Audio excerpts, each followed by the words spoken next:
лигаи футзали Тоҷикистон ва шабакаи нуқтаҳои фурӯши сӯзишвории Ориё расман шарики стратегӣ шуданд.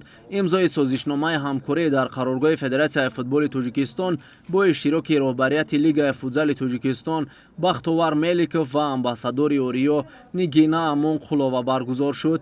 Тибқи созишнома Ориё барои фонди ҷоизавии Суперлигаи футзали Тоҷикистон 100 000 сомонӣ ҷудо мекунад. Ҷоизаҳо ба тариқи зайл тақсим мешаванд. ғолиб 50 000 сомонӣ, барандаи медали нуқра 30 000 сомонӣ ва соҳиби медали биринҷӣ 20 000 сомонӣ мегирад.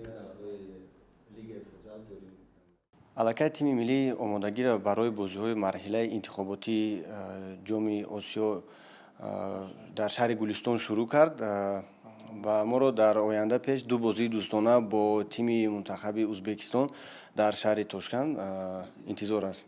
Чӣ шумо медонед, марҳилаи интихоботии ҷоми Осиё дар шаҳри Душанбе баргузор мегардад ва мо боварӣ комил дорем, ки дастаи тими миллӣ имсол натиҷаҳои хуб пешкаш менамояд ва нисбати соли гузашта боз натиҷаҳои баландтар нишон медиҳад.